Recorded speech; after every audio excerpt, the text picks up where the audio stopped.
guys, this is Comic Uno. Today I'm doing a review for Trillium issue 3, and this is out of, it doesn't say how many issues out of, but this is a mini-series. I'm not sure exactly how many issues we have for this, but I think it's going on for a little bit longer. Maybe it's a 6-issue mini-series, I don't know. But yeah, I'll be reviewing Trillium issue 3, and before I start talking about that, again, my reviews are up a little earlier today.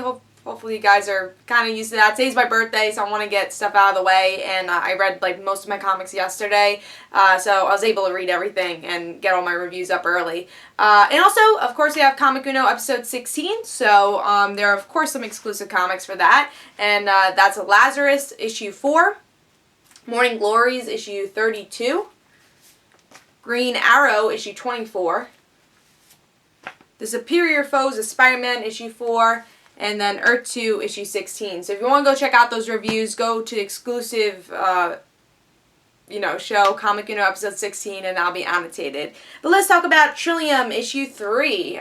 This is the comic in issue 1 where you flipped everything. And you actually get that here. You get some flip stuff, which I really enjoyed. But it was a different type of flip stuff, which I'll get to when I review the comic. But yeah, there's some flip stuff here, so if you like that with the first issue, you didn't get that with the second issue because they're all together, but with the third issue you do get it. I didn't really love the cover. I think one thing I don't love about Trillium is the art style. I think it fits well enough for the series that you're not annoyed by it, but I don't love the art style. I think something that does make it, though, is the coloring and the brightness to it. So I think it does make it with the coloring, but the art style, still not a big fan of. I love Jeff Lemire as a writer, but not so much as an artist. But cool cover. This does happen. It really is these two people that are separated throughout the whole issue and then maybe come back together. And these aliens have something to do with it also. So, cool cover. I like the coloring for the art, but not so particularly the art.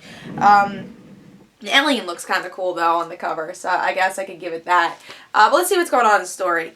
So we get to see, I can't think of the girl's name. I think it's like Neela or something, someone with an N. So our main girl, she goes back to her time. Everyone thinks she's crazy. She's like, oh, I saw this man named William and I went back to the past, and everyone thinks she's crazy.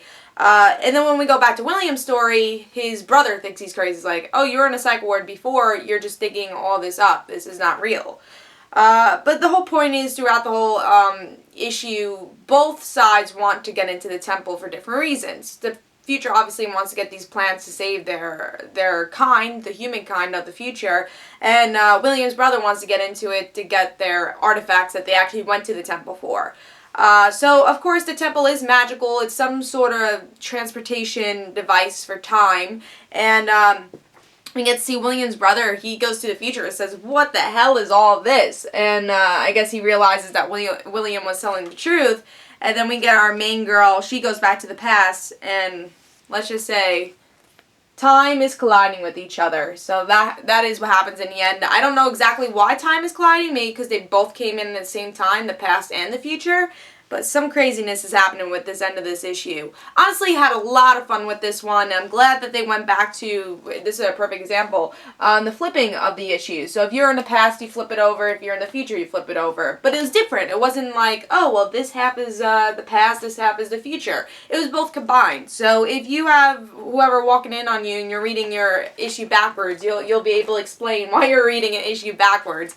I was glad that I was reading this and no one walked in on me and was like, are you actually reading these comics? But yeah, I think that's fun with this issue because it's very different, and really what's fun with Trillium in general is that you flip it over and you read the other person's story, and then when they're together, it's, it's actually the way you're supposed to read it, not upside down. So I think that's really fun, and we have that element here, and I hope we get more of those elements as the series goes on, maybe something a little different.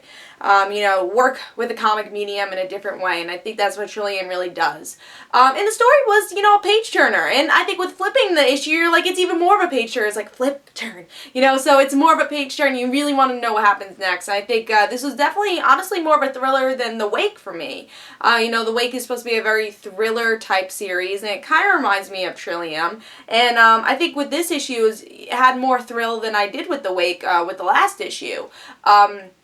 So if you want a thriller-type issue, I think Trillium definitely is one, because it's a page turn. You're like, what really is going to happen next? Are these two people going to come together? Are these two characters really good narratives? Are they reliable narratives. Maybe they all are making this up. Maybe they too don't really exist. And I think that's kind of interesting, because really the main character's friends keep questioning them, saying, that didn't happen. So throughout the issue, you're like, did it actually happen?